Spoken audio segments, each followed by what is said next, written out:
Self कमला चौधरी। आज हम भारत की जलवायु के बारे में स्टडी करेंगे। जलवायु किसे कहते हैं? सबसे पहले हम ये पढ़ेंगे कि जलवायु किसे कहते हैं। वायुमंडल की वह अवस्था जो लंबे वर्षों तक एक समान रहती है उसे जलवायु कहते हैं।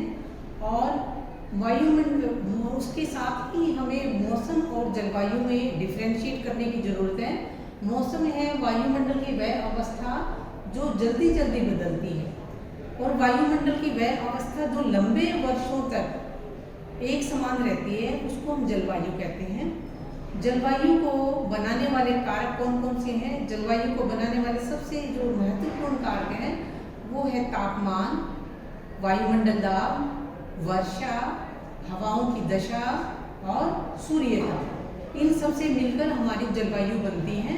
और जैसे मैंने पहले बताया कि जलवायु और मौसम के को बनाने वाले कारक तो सब एक समान ही है, लेकिन दोनों में डिफरेंस क्या है कि मौसम हमारे एक टेम्परेरी पीरियड के लिए, जो टेम्परेरी पीरियड के लिए वातावरण की अवस्था है। जलवायु क्या है? वो जो हमारे वायुमंडल की वह अवस्था जो लंबे वर्षों तक एक समान रहती है उसको हम जलवायु कहते हैं।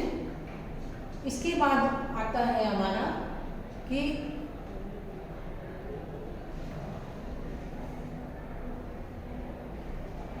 ग्रीष्म ऋतु में जलवायु हमारी जो इंडिया की जलवायु है, भारत की जो जलवायु है वो उष्णकटिबंधीय मॉनसून जलवायु है, ट्रॉपिकल मॉनसून क्लाइमेट। मॉनसून शब्द का अर्थ क्या है? मॉनसून शब्द की उत्पत्ति अरबी भाषा के मौसिम शब्द से हुई है, जिसका अर्थ है हवाओं की दिशा ऋतुओं के अनुसार बदल जाना। हवाओं की दिशा का ऋतुओं के अनुसार बदल जाना को ही मौसिम शब्द का मतलब है मॉनसून कहते हैं। किसी भी स्थान या किसी भी देश की जो जलवायु है उसको प्रभावित करने वाले फैक्टर्स, कारक कौन कौन से हैं? उस स्थान की समुद्र से दूरी कितनी है, दूसरा है उस स्थान किस अक्षांश पर वो स्थान स्थित है, तीसरा नंबर है इस स्थान की समुद्र तल से ऊंचाई क्या है, चौथा है वह पहाड़ों की स्थिति, वहाँ पर पहाड़ों की स्थिति कैसी है, और पांचवा है कि रिलीफ का स्ट्रक्चर कैसा है, वहाँ पर धरातल कैसा है। इसके बाद हमारा आता है कि ग्रीष्म ऋतु में कि हमारी मानसून की उत्पत्ति कैसे होती है। ग्रीष्म ऋतु में सूर्य कर्क रेखा के लंबवत होने के कारण भारत के पश्चिमी भाग में अत्यधिक तापमान बढ़ जाता है, जिससे भारत में निम्न दाब का, उत्तरी भारत में निम्न दाब का क्षेत्र बन जाता है। इसके विपरीत क्या होता है? हिंद महासागर में, जो कि भारत के लैंड मास के दक्षिण में है, हिंद महासागर में तापमान कम होने से उच्च वायु दाब वाली पवनें भूमध्य रेखा को पार करके भारत के स्थल भाग की तरफ बढ़ने लगती है, और ये पवनें समुद्र से होकर आती हैं, तो जिस वजह से ये अपने साथ जलवाष्प लाती है। इसके बाद हमारे आते हैं कि जो पवनें आती हैं वो किस तरह से अपना रूट, किस रास्ते से आती है। ये भूमध्य रेखा को पार करके हिंद महासागर से ये पवनें यहाँ से चलती हैं, मानसून पवनें, और जैसे भूमध्य रेखा को पार करती हैं तो ये तीन भागों में बट जाती है। ये पहली शाखा है अरब सागर का दक्षिणी पश्चिमी मानसून जब भारत के स्थल के पास पहुंचता है तो तीन शाखाओं में बट जाता है। अरब सागर से जो निकलने वाली पवनें हैं भूमध्य सागर को पार करने के बाद ये तीन शाखाओं में बट जाती है। पहली शाखा केरल तट पर 1 जून को पहुंचता है। ये मानसून पवनें पश्चिमी घाट से टकराती है और बारिश उत्पन्न करती है। पश्चिमी घाट से टकराती है क्योंकि पहाड़ों से टकराने के बाद वो अपना पवनें ऊपर की तरफ उठने की कोशिश करती हैं, जिससे वो ठंडी हो जाती हैं और अपने साथ जलवाष्प लाया होते हैं जो लेकर चलती है, उसको वो वहन नहीं कर सकती और वहाँ पर बारिश कर देती है। तो दूसरा है पश्चिमी घाट की पूर्वी ढलान पर अपेक्षाकृत कम वर्षा देखने को मिलती है। जो पश्चिमी घाट का पूर्वी ढलान है इसको छाया वृष्टि क्षेत्र कहते हैं, लीवर्ड साइड। इसको हम जो छाया वृष्टि का क्षेत्र है लीवड साइड में, यहाँ पर पवनें जब नीचे की तरफ उतरती हैं तो वो गर्म हो जाती हैं, उनका तापमान बढ़ जाता है और जलवाष्प को छोड़ने की बजाय जलवाष्प को अपने अंदर शोषित करने की अपनी क्षमता बनाए रखती है। इसलिए यहाँ पे तमिलनाडु और कर्नाटका में बारिश गर्मियों के टाइम में, मानसून के टाइम में नहीं होती। तमिलनाडु, आंध्र प्रदेश अरब सागर के दक्षिणी पश्चिमी मानसून के वृष्टि छाया क्षेत्र में स्थित है, इसलिए यहाँ पर इस मानसून का प्रभाव देखने को नहीं मिलता। यहाँ पर बारिश होती है सर्दियों में, जो कि किसी और वजह से होती है। ये हमारा वृष्टि छाया क्षेत्र दिखाया है, ये हमारा पश्चिमी घाट है। ये जैसे जैसे पश्चिमी घाट पे पवनें ऊपर की ओर उठती है, ठंडी होती जाती हैं और अपने साथ लाए हुए जलवाष्प को वहन करने की क्षमता इनकी खत्म हो जाती है और यहाँ पर एक बहुत भारी वर्षा करती है। इसके विपरीत जैसे लीवड साइड पे नीचे को उतरती है, नीचे उतरते वक्त अपना ये इनका तापमान बढ़ जाता है। तापमान बढ़ने से जलवाष्प सोखने की इनकी क्षमता बढ़ जाती है और यहाँ पर ये वर्षा बिल्कुल नहीं करती, जिसे तमिलनाडु और कर्नाटक और यहाँ पर इनका ये मैदान सूखा रह जाता है गर्मियों में। इसके बाद हमारी आती है दूसरी शाखा मानसून पवनों की, जो अरब सागर से चलती है। दूसरी शाखा 5 से 10 जून के आसपास मुंबई तट से भारत में प्रवेश करती है। ये शाखा यहाँ से ये दूसरी शाखा है, भारत में अच्छी वर्षा करती है और मध्य भारत में ये अच्छी वर्षा करती है। मध्य भारत में जहाँ पे मध्य प्रदेश है, छत्तीसगढ़ है, इसका प्रभाव छत्तीसगढ़ के बेसन क्षेत्र में नहीं देखने को मिलता। यहाँ भी इसके छत्तीसगढ़ के बेसन, क्योंकि ये भी छाया वृष्टि क्षेत्र में पड़ जाता है। अरब सागर की जो तीसरी शाखा है, अरब सागर की तीसरी शाखा गुजरात के सौराष्ट्र से, ये अरब सागर की तीसरी शाखा है। ये गुजरात का ये सौराष्ट्र क्षेत्र है, जो नीचे का भाग है। ये सौराष्ट्र से प्रवेश करती है, अरावली के सहारे आगे बढ़ती जाती है, राजस्थान में कुछ वर्षा कर ये पंजाब तक पहुंच जाती है। राजस्थान में थोड़ी सी वर्षा करती है, पंजाब तक पहुंच जाती है। ये बंगाल की, जहाँ पर ये बंगाल की खाड़ी से, इधर से बंगाल की खाड़ी से आने वाले मानसून पवनों के साथ मिलकर पश्चिमी हिमालय पश्चिमी हिमालय क्षेत्र में वर्षा करती है। राजस्थान में ये वर्षा बहुत कम करती है, क्योंकि राजस्थान में जो अरावली पर्वत है वो पवनों के समानांतर स्थित है। इस वजह से पवनें उससे टकराने के बजाय उसके समानांतर आगे पंजाब, हरियाणा और हिमालय क्षेत्र तक पहुंच जाती है। इसके बाद बंगाल की खाड़ी की दक्षिणी पश्चिमी मानसून पवनों को डिस्कस करेंगे। बंगाल की खाड़ी की दक्षिणी पश्चिमी मानसून पवनें आगे बढ़कर बांग्लादेश और म्यांमार के तटीय भाग से टकराती है। ये हमारी बांग्लादेश और म्यांमार के ये वाले एरिया से टकराती है। म्यांमार के तट पर स्थित अरकान की पहाड़ियों से ये पवनें विक्षेपित होकर भारत की तरफ मुड़ जाती है। यहाँ से ये विक्षेपित होकर ये भारत की तरफ मुड़ जाती है। इसकी एक शाखा पश्चिमी बंगाल ये और बांग्लादेश के दक्षिणी पूर्वी भाग से प्रवेश करती है, जो गंगा के मैदान, पंजाब के मैदान में ये यहाँ पे वर्षा करती जाती है। अब इसकी दूसरी जो शाखा है, दूसरी शाखा उत्तर पूर्व में ब्रह्मपुत्र घाटी में जाकर वर्षा करती है। दूसरी शाखा, एक शाखा तो ये इधर चली गई, दूसरी शाखा है ये हमारे ये बांग्लादेश के ऊपर से, यहाँ से ब्रह्मपुत्र नदी की घाटी ये नागालैंड, मिजोरम, मणिपुर, मिजोरम और ये असम के एरिया में इस तट पर यहाँ वर्षा करती है। ये मेघालय के गारो पर्वत शिखर पर स्थित मौसीनरम, मेघालय हमारा मौसीनरम में अत्यधिक वर्षा करती है। मौसीनरम में विश्व की सबसे अधिक औसत वार्षिक वर्षा दर्ज की जाती है। इसका कारण क्या है? इसका कारण है कि मौसीनरम भारत का सबसे आर्द्र स्थान है। मौसीनरम में सर्वाधिक वर्षा का कारण वहाँ जो पहाड़ियाँ हैं, उपस्थित पहाड़ हैं, उनकी जो शेप है वो एक फनल की शेप की है, जिसमें अगर मानसून पवनें चली जाती हैं तो उसमें से वो निकल नहीं पाती और फिर वहाँ से ऊपर उठती है तो ठंडी हो जाती है और ठंडी होने के बाद अपने साथ लाए हुए जल वाष्प हैं उनको वो वहन नहीं कर सकती और वहीं पर भारी वर्षा कर देती है। इसके बाद आता है हमारा शीत ऋतु में सूर्य मकर रेखा के शीत ऋतु में ये था ग्रीष्म ऋतु। ग्रीष्म ऋतु के नेक्स्ट ऑपोजिट शीत ऋतु में सूर्य मकर रेखा के लंबवत होने के कारण भारत के उत्तर पूर्वी भाग में तापमान कम हो जाता है, जैसा कि आजकल का मौसम है, जिसमें भारत में उच्च वायुदाब का क्षेत्र बन जाता है। आजकल जैसे हमारे यहाँ उच्च वायुदाब का क्षेत्र बना हुआ है, यहाँ पर ठंड है, एयर प्रेशर ज़्यादा है, तापमान कम है, जो आजकल हम खुद अनुभव कर रहे हैं। इसके विपरीत हिंद महासागर में तापमान अधिक होता है। ये हिंद महासागर हमारा यहाँ तापमान हमारा अधिक है। तापमान अधिक है तो एयर प्रेशर कम होता है।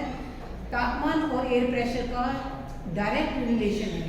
तापमान जहाँ ज़्यादा होगा वहाँ एयर प्रेशर कम होगा, और जहाँ तापमान कम होगा वहाँ पे एयर प्रेशर ज़्यादा होगा। तो आजकल ये सिचुएशन यहाँ इंडिया में के उत्तरी भारत में बनी हुई है, यहाँ तापमान कम है और एयर प्रेशर ज़्यादा है। तो निम्न वायुदाब वाले क्षेत्र बन जाता है। तब उच्च वायुदाब वाली पवनें भारत के उत्तर पूर्व से हिंद महासागर की तरफ बढ़ने लगती है। ये उत्तर पूर्व से और हिंद महासागर की तरफ ये चल रही है। यहीं से उत्तर पूर्व मानसून की शुरुआत होती है। अब आते हैं इम्पोर्टेंट क्वेश्चन क्या है इसमें, जो हमारे जलवायु का आज चैप्टर हम डिस्कस कर रहे हैं। सबसे इम्पोर्टेंट जो पॉइंट है, तमिलनाडु वर्षा ऋतु में शुष्क क्यों रहता है। जैसे मैंने पहले बताया है, तमिलनाडु यहाँ पर स्थित है, और गर्मियों में जो अरब सागर से मानसून पवनें चलती हैं वो यहाँ पश्चिमी घाट पे, पश्चिमी तट से टकराती हैं, पश्चिमी घाट की पहाड़ियों से टकराती हैं। यहाँ पे टकराने के बाद ये पश्चिमी मानसून पवनें ऊपर को उठती हैं। ऊपर उठने के बाद ये ठंडी हो जाती हैं। ठंडी होने पे इनके साथ जो जलवाष्प ये अपने साथ लेकर आती हैं उसको वहन नहीं कर पाती, और यहाँ पर ये इस तटीय रेखा पर, इस तट पर, इस क्षेत्र में बहुत भारी वर्षा करती है। उसके बाद यहाँ से ये नीचे की तरफ उतरती है, दूसरी तरफ तमिलनाडु कर्नाटक की तरफ। नीचे उतरते टाइम ये पवनें गर्म हो जाती हैं, इनका तापमान बढ़ जाता है। तापमान बढ़ने से ये अपने साथ लाए हुए जलवाष्प को छोड़ नहीं पाती, उनको अपने साथ शोषित और ज़्यादा कर लेती है। तो इसलिए ये जो मानसून के टाइम में तमिलनाडु का एरिया है, कर्नाटक का एरिया है, वो शुष्क रह जाता है। ये दूसरा जो इसका पहला कारण हमने लिया कि ये वृष्टि छाया क्षेत्र में स्थित है, मतलब लीवर्ड साइड में स्थित है, माउंटेन के लीवर्ड साइड में स्थित है। दूसरा इसका कारण है तमिलनाडु तट कोरोमंडल तट बंगाल की खाड़ी की मानसून पवनों के समानांतर स्थित है। ये समानांतर जो तमिलनाडु का जो तट है, ये तट जो हमारा है, तमिलनाडु का तट आता है, वो इधर से जो बंगाल की खाड़ी की जो मानसून पवनें आती हैं वो भी इसके समानांतर होने की वजह से इसके बराबर से पास से निकल जाती हैं। यहाँ टकराने के लिए कुछ भी पहाड़ या कोई ऐसी चीज़, ऐसा कुछ भी यहाँ पे कारक नहीं है जिससे टकराकर ये यहाँ पर वर्षा करे। ये यहाँ से सीधी समानांतर आगे उत्तरी भारत की तरफ निकल जाती है। तीसरा हमारा पॉइंट है कि भूमध्य पश्चिमी, ये सर्दियों में हमारे उत्तरी भारत में वर्षा क्यों होती है। सर्दियों में उत्तरी भारत में वर्षा मानसून पवनों की वजह से नहीं होती, ये होती है हमारे पश्चिमी विक्षोभ, वेस्टर्न डिस्टर्बेंसेस की वजह से वर्षा होती है इस एरिया में। जो ये शीत ऋतु में भारत के उत्तर पश्चिमी भाग में आने वाला एक तूफान होता है जो भूमध्य सागर से उठता है। ये भूमध्य सागर हमारा यहाँ पे, ये भूमध्य सागर है जो यूरोप और एशिया के बीच में पड़ता है, और यहाँ पर डिस्टर्बेंसेस उत्पन्न होती हैं जो पश्चिमी भाग में वेस्टर्न डिस्टर्बेंसेस कहते हैं, जिनको पश्चिमी विक्षोभ कहते हैं। और यहाँ से ये पवनें यहाँ तक इंडिया के नॉर्दर्न पार्ट की तरफ चलती है, जो भारत के पंजाब एरिया में, पंजाब हरियाणा इस क्षेत्र में, हिमाचल प्रदेश, उत्तराखंड और JNK में वर्षा करती हैं और पहाड़ों में बर्फबारी करती है। ये जो पश्चिमी विक्षोभ से वर्षा होती है गेहूं की फसल के लिए, सरसों की फसल के लिए बहुत ही इम्पोर्टेंट है, बहुत फायदेमंद होती है। भारत में वर्षा के आंकड़े क्या है। भारत में औसत वार्षिक वर्षा 125 सेंटीमीटर होती है। एक औसत वार्षिक वर्षा है। कहीं पर हमारी वर्षा 200 सेंटीमीटर से ज़्यादा होती है, कहीं पर जैसे राजस्थान है वहाँ पे वर्षा 50 सेंटीमीटर से भी कम होती है। तो औसत जो वार्षिक वर्षा हमारी 125 सेंटीमीटर होती है। भारत के 35% भाग पर 75 सेंटीमीटर से भी कम वर्षा होती है, जो कि हमारे ये वाला एरिया है। ये गुजरात आ जाता है, इसमें राजस्थान आ जाता है, पश्चिमी दक्षिणी हरियाणा, पश्चिमी दक्षिणी पंजाब आता है। सबसे अधिक 400 सेंटीमीटर से अधिक वर्षा कहाँ पे होती है? ये हमारा पश्चिमी घाट है।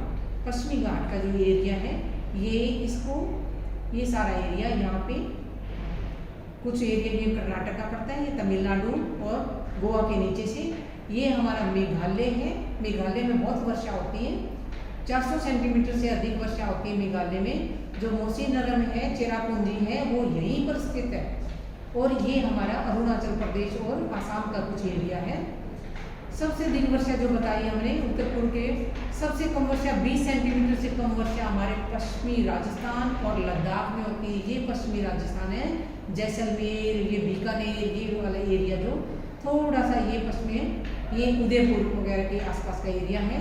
और उधर से ये इसको हमारा ये हॉट डेजर्ट है। और ये जो लेह लद्दाख का जो एरिया है, ये हमारा कोल्ड डेजर्ट है। यहाँ पे वर्षा 20 सेंटीमीटर से कम वर्षा होती है, ये ड्राई एरिया। इसके बाद जिस स्थान पर 100 सेंटीमीटर से अधिक वर्षा होती है, उन राज्यों में चावल की खेती की जाती है।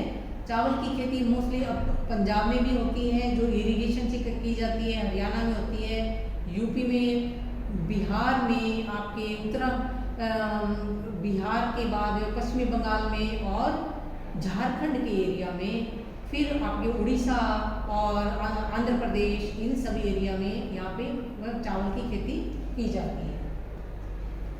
भारत के पूर्वी भाग में पश्चिमी भाग की तुलना में अधिक वर्षा होती है। इसका मतलब क्यों है कि पूर्वी भाग में, ये जो हमारा पूर्वी भाग है, यहाँ पर जो हमारी वर्षा है वो पश्चिमी भाग की बजाय ये पश्चिमी भाग हमारे इसकी बजाय कम वर्षा होती है। इसका कारण हमें बताया है कि मानसून पवनों के पश्चिमी घाट से टकराकर होती है। ये इधर का जो एरिया है, इधर के एरिया है, यहाँ भी ये पहाड़ों से टकराकर वर्षा ज़्यादा होती है। कुछ यहाँ वर्षा पहाड़ों के समानांतर पवनों के चलने की वजह से यहाँ पश्चिमी एरिया में, पश्चिमी भारत में वर्षा कम होती है। ग्रीष्म ऋतु के खत्म होते ही मानसून के आने से पहले बिहार और पश्चिमी बंगाल में वर्षा देखने को मिलती है। जैसे हमारे ग्रीष्म ऋतु खत्म होती है जून में, मई में, जून में, तो जुलाई अगस्त में मानसून शुरू होने से थोड़ा टाइम पहले ही बिहार और पश्चिमी बंगाल में वर्षा देखने को मिलती है, जो आम की फसल के लिए बहुत ही उपयुक्त है। इसलिए इसे आम्र वर्षा भी कहते हैं। रबी की फसल है जो हमारी, रबी की फसल के लिए जो रबी की फसल के जो मानसून हमारी कम तापमान में बोई जाती है। रबी की फसल जैसे गेहूं है, मटर है, सरसों है, चना है, जो आजकल के मौसम में अक्टूबर नवंबर में बोई जाती है। और आजकल जो फसलें चल रही है वो रबी की फसल है। खरीफ की फसल के लिए वर्षा का समय बोई जाती है। खरीफ की फसलें जैसे चावल है, बाजरा है, मूंगफली है, सोयाबीन है, उड़द है, कपास है, जो अक्टूबर में, सितंबर अक्टूबर में जिसकी कटाई हो जाती है।